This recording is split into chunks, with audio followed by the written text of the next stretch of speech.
Some of my first kills I've gotten with the gun. That's a triple single. This map is gonna line up.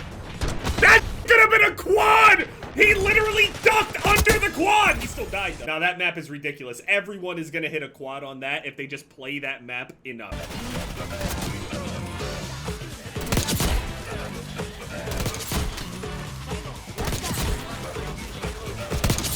Split quad head is brutal. That is brutal. Yeah, these niggas are sliding together, man. Oh. No! Okay, I got red tiger though. Woo. Double kill. I think that's it. Gold. Oh man, the gold looks really nice too. It begins.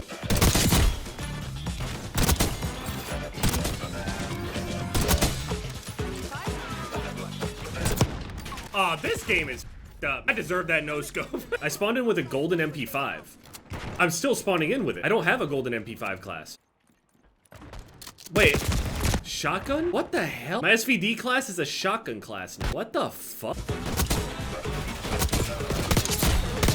Oh! Oh my god. Oh my god. Wait, I got diamond. First diamond too. Oh, I got diamond right there. Woo! All diamond snipers done.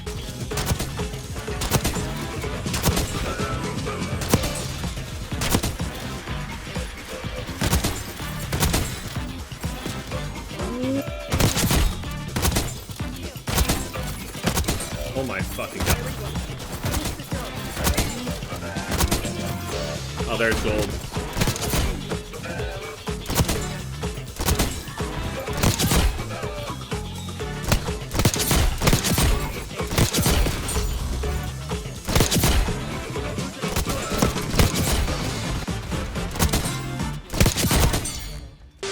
What's going on, guys? It's Jeff, and welcome back to some more Black Ops 6. Last video, you ended up seeing, you know, some of the progress I was making, but now, you can see right here, I have diamond sniper rifles. Every single one of them I have diamond now, except at the moment, I am prestiged, so I won't be able to show you guys, but you can see here for that proof right there, you can see that my LW3 is diamond, meaning that my other ones, my SVD and my LR762, are also diamond. I have all of those diamond, and I also have all of the shotguns diamond. If we go over here to the custom, I also have the diamond shotguns done. So I went from virtually nothing to all of the snipers and shotguns diamond, and I'm also first prestige. Obviously, there are still people that are ahead of me for sure. There are people that are like third and fourth prestige. But before I get too deep into that, thank you guys so much for all the love and support on the initial video. Every single time, every single year, I get a whole bunch of new subscribers and other people that show up in typical Call of Duty fashion. So now that I'm prestiged here, I need to start a new weapon class, obviously. The sniper rifles and the shotguns being the smallest classes, so I was like, okay, they make the most sense to do. But now I'm starting to think this out, and I'm coming to the realization with how long it takes to level up and everything, because it does take quite a bit of time. The overall weapon leveling system isn't so bad because, you know, you can get all of the challenges done instead of needing your weapon to be whatever level, but still there is the initial unlock level. So for example, if I'm going to be prestiging at the same time, then it would be very smart for me, for example, to use these late game weapons as quickly as possible, because overall, for example, if I decided to do the assault rifles right now, I would have to hope that I hit 55, and then I have to basically black hole the rest of my XP that I'm gonna end up earning at this point in time because the ASVAL is right at 55. I only have like a level's worth of things before I end up prestiging. You hit 55, so realistically using the perma unlock on these late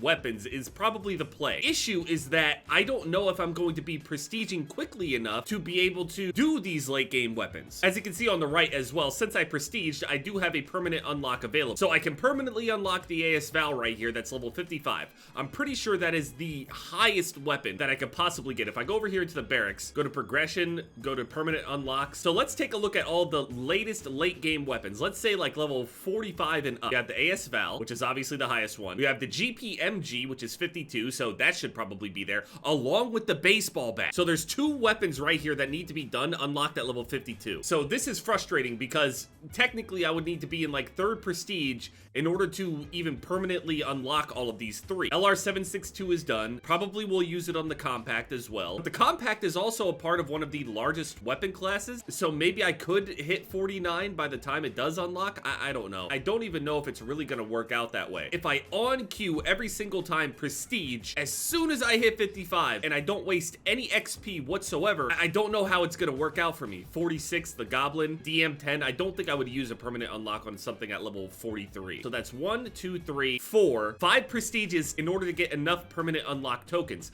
Another thing, I made a video talking about how, you know, it's not technically a classic prestige system, although this is definitely a classic prestige problem. So I'm happy overall that it does feel like prestiging still, but I assumed that whenever we ended up getting access to this game and it fully launched, that we would end up having a store here. So whatever weapons were in the store bundles, people would be able to buy and kind of bypass this whole issue that I'm having. The thing is, I'm gonna end up doing it so quickly, I'm gonna end up being done with this before I even end up getting access to any of the store bundles. Because if you go and buy something and in the bundle it has a certain weapon, that weapon ends up being permanently unlocked. There's no packs available other than the endowment pack, which is LR762. It's already done, and the Ames 85. I already had the Plague Doctor thing, so that pack doesn't help me in this process anyway. Because I'm going for headshot challenges, the game presents a lot more opportunity, just thinking a whole lot more about the accuracy. You need to get headshots the whole time, so I'm more likely to go hit, you know, those headshot clips. But also, ended up seeing that Scope ended up hitting a triple headshot on the same map,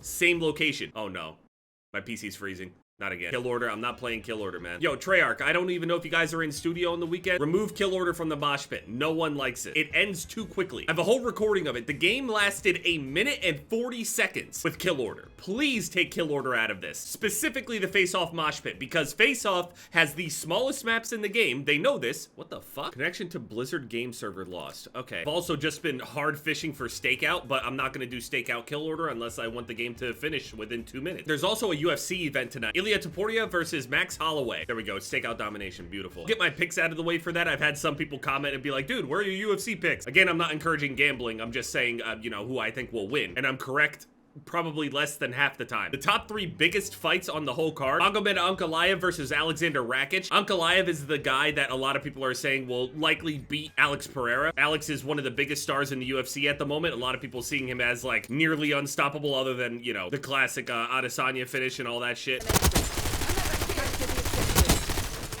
Alexander Rakic is a very, very good fighter. Magomed is also a very, very good fighter. This is a super good matchup, but to be honest, Magomed should have been fighting for the title. Specifically fighting Alex, I mean. Rakic is a very good fighter and arguably one of the biggest people in the entire division. People keep talking about the size of Alex Pereira. Rakic is huge. Now, the fight does have potential to be, you know, a pretty boring fight, but we'll see. The UFC is weird with the way that they want to do matchups a lot of the time. Some people seem to think that UFC is some kind of real sport and not the sport of MMA. In truth, the UFC itself, obviously it is the sport of MMA. The UFC is an entertainment business, and people that get title shots don't always necessarily, you know, deserve it. They do actively protect people, and they do actively make matchups that they feel will generate more than what is considered, quote, correct or right, based on rankings and shit, I mean. It doesn't work like in the NFL or any of those, you know, actual official organizations and shit. It doesn't work like a straight up, like, real sport by, like, a league and everything. Some people will straight up earn an entire title shot and then still won't get it because they don't sell enough tickets, for example. It's a very real thing. People get passed over all the time because they're not considered a big enough asset to the UFC. With that said, anyway, Ankalaev versus Rakic. I'm gonna pick Ankalaev just because I feel like he has more ways to win, but Rakic is super dangerous, very scary, and huge. Just skill set wise, though, I think that Ankalaev has the skill set to be able to win this fight.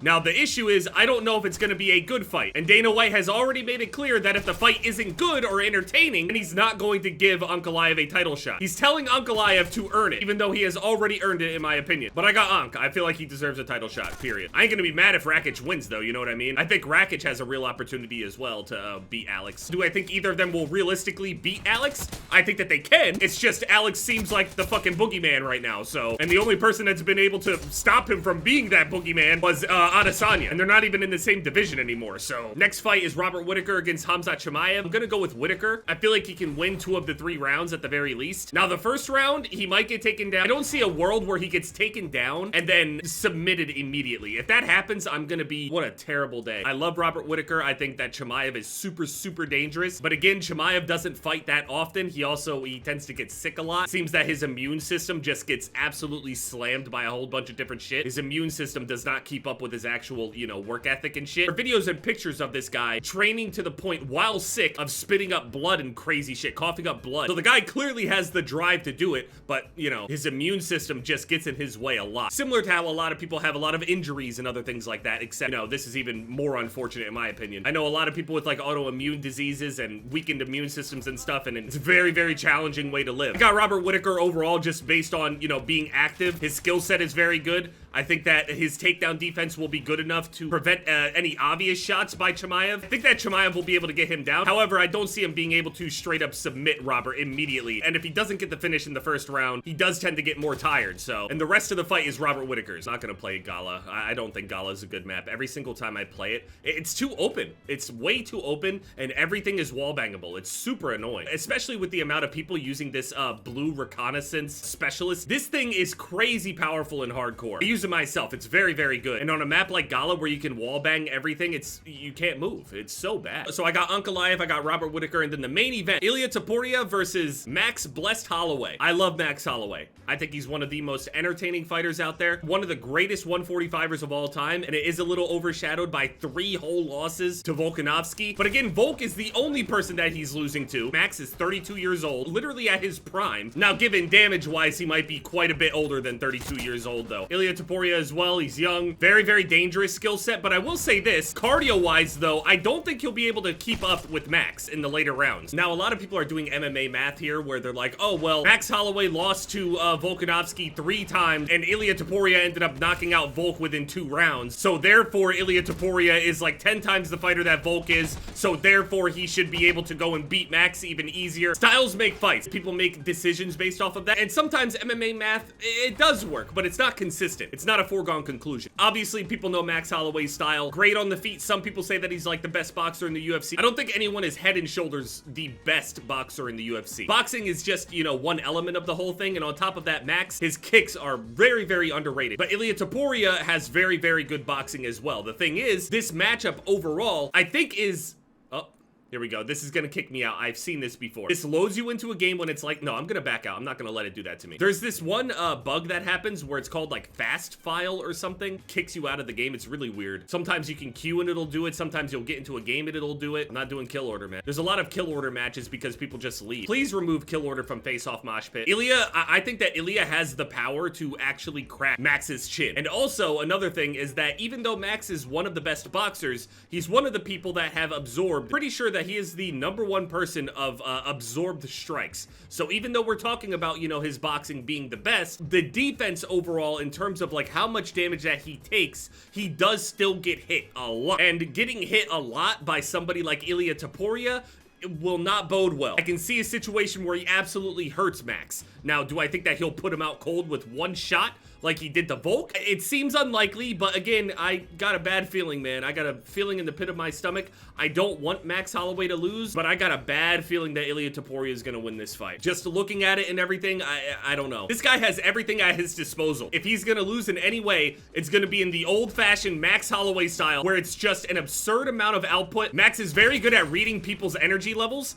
and if he senses Ilia backing off, letting off the gas and a little bit, he's gonna jump on Ilia and he will crush him. I think this might end up being one of those situations where it's like a split decision and Ilia ends up winning like based on damage or something, because Max Holloway can wear some damage, man. Anyway, that's enough about the UFC picks. I got Ilia over Max. I don't doubt Max. I want him to win. I just have a bad feeling. I got Robert Whittaker over Chimaev, and I got Ankalaev over Rakic. We'll say some of my fears are being confirmed in the hardcore version of the game. People play like fucking rats.